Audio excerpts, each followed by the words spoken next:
In order to feel safe, I go into fight or flight. Just jumping to conclusions, right? So, Yeah. somebody might say something to us, or we see something, and we jump to the conclusion that this is what's happening when it's actually not necessarily happening, is it?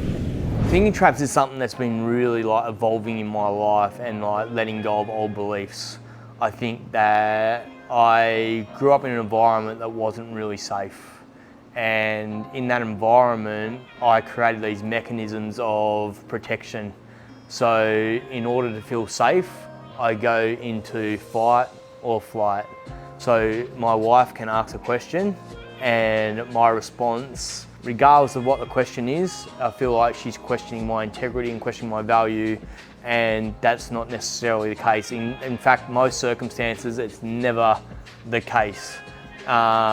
So what I've been doing, instead of reacting to those situations, I've just really been observing them. And I guess in doing that, I've been able to see my wife's patterns and understanding why things are going on in her world and why she's behaving in certain ways. And it can be things like, I guess every husband says they've got a wife who's a backseat driver, right? It'll be driving along, she's like, you need to stop, there's a car coming through that roundabout. And it's easy for me to just go do you think I'm stupid? Why don't you trust me? Or I can just go, yeah babe, I seen that car. It's okay. I'm on it.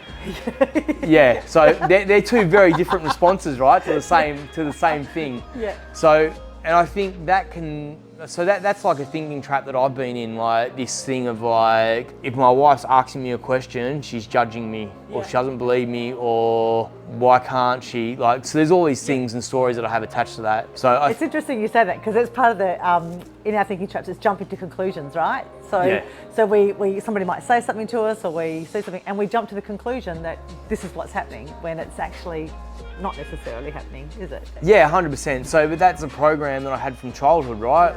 I have this thing of perfectionism, right? So if Linda's asking me a question, I'm not perfect. And if I'm not perfect, then who am I? And then I need to be defensive to protect the perfectionism, right? I need to be defensive to protect the perfectionism. Yeah. Which is just it's this crazy thinking trap that I've had forever. Yeah. So, and exploring that and letting it go is challenging, but so rewarding on the flip side. It totally is, isn't it really? Yeah. Yeah, definitely.